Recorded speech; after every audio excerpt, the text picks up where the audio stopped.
Hello everyone, welcome to বঙ্গমাস channel. আমি ছোট বউ, আর আমি আবার একটা নতুন ভিডিও নিয়ে তোমাদের সাথে চলে এসেছি। এই গরমকালে কলকাতার এত গরমে সবারই ইচ্ছা করে যে একটু ঠান্ডার জায়গায় ঘুরে আসি। তাই আজকে আমি তোমাদের নিয়ে যাবো একটা ঠান্ডার জায়গায়। তাই আর দেরি না করে চলো ব্লগটা শুরু করা যাক। আর হ্যাঁ, ভিডিওটা ভালো লাগলে অবশ্যই সাপোর্ট করো। ব্যাঙ্গালোর থেকে রাত্রের এই স্লিপার বাসে করে আমরা পৌঁছে গিয়েছিলাম সেই পাহাড়ের দেশে। হ্যাঁ, ঠান্ডা মানেই পাহাড়। আর সারা রাতের জার্নির পর সকালবেলা দারুণ দৃশ্য উপভোগ করতে করতে জাস্ট অসাম হয়ে গেছিলো আমাদের জার্নিটা। দেখতেই পাচ্ছ এত সুন্দর পাহাড় চারিদিকে, আর এই আঁকাবাঁকা রাস্তা। আমাদের বাসটাও ঠিক সেইভাবেই আমাদেরকে পৌঁছে দিয়েছিল এই জায়গায়। গেস করতে পারছো কি এই জায়গাটার নাম? যদি পারো তাহলে কমেন্ট সেকশনে অবশ্যই জানিও। হ্যাঁ, আমরা পৌঁছে গিয়েছিলাম উটিতে। সাউদার্ন তামিলনাড়ুর ওয়েস্টার্ন ঘাটসে অবস্থিত এই রিসর্ট টাউন, তার নাম হলো উডাগামান্ডালাম। শর্টে আমরা সবাই উটি নামে যাকে চিনি। বাস আমাদের নামিয়ে দিয়েছিল উটির প্রাইভেট বাস টার্মিনাসে, আর সেখান থেকে আমাদের হোটেলের ডিস্টেন্স ছিল প্রায় 1 কিলোমিটার মতো। তাই আমরা আর কোনো অটো বা ট্যাক্সি ভাড়া না করে আমরা হাঁটতে শুরু করি সে ঠান্ডার মধ্যে। এই হলো আমাদের হোটেল আকাশ। আর হোটেলের বাইরের ভিউটাও ছিল এরকম, খুব সুন্দর লাগছিল।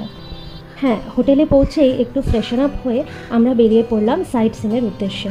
আর প্রথমেই আমরা পৌঁছে গিয়েছিলাম তামিলনাড়ু ট্যুরিজমের এই জায়গাটাতে। এই জায়গাটার নাম হলো দোড্ডাবেট্টা পিক। এখানে এন্ট্রান্স ফি ছিল মাত্র 10 টাকা। কাউন্টার থেকে টিকিট নিয়েই আমরা ঢুকে পড়লাম এই দোড্ডাবেট্টা পিকে। এখানে একটা ভিউ টাওয়ার ছিল। হ্যাঁ, দোড্ডাবেট্টা পিক ভিউ টাওয়ার। সেই ভিউ টাওয়ারে উঠে তোমরা এই পুরো শহরটার একটা অপরূপ দৃশ্য উপভোগ করতে পারবে। এখানে এই স্পাইরাল সিঁড়িগুলো ছিল, আর এইগুলো দিয়ে উঠতে নামতে আমার ভীষণ মজা লাগে। তাই চলে গেছিলাম আস্তে আস্তে এই টাওয়ারের একদম উপরে। আর টাওয়ারের ওপর থেকে পুরো শহরটাকে এত অপরূপ লাগছিল দেখতে যে আর কি বলবো।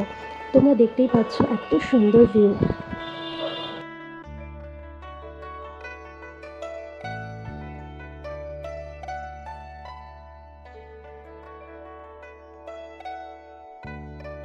আমাদের নেক্সট ডেস্টিনেশন ছিল পাহাড়ে ঘেরা সুন্দর এক চা বাগান। হ্যাঁ, আমরা পৌঁছে গিয়েছিলাম হাই হিল টি গার্ডেনে। এটা উটির একটা ফেমাস টি গার্ডেন, যেখানে এন্ট্রি ফি ছিল 50 টাকা পার পারসন। আর সেটা অবভিয়াসলি একটা টাইম লিমিটের জন্য, 40 to 45 মিনিটস। তার বেশি যদি তোমরা এই টি গার্ডেনে স্পেন্ড করো তাহলে সেটার জন্য কিন্তু এক্সট্রা চার্জেস লাগতে পারে। আর এখানে তোমরা বিভিন্ন কস্টিউম পরে আর পিঠে ঝুড়ি নিয়ে ফটো সেশন করতে পারো। আমি তো এনজয় করছিলাম এখানে সিনিক বিউটিটা। এত সুন্দর লাগছিল এই পাহাড়ে ঘেরা চা বাগান। উফ, আমার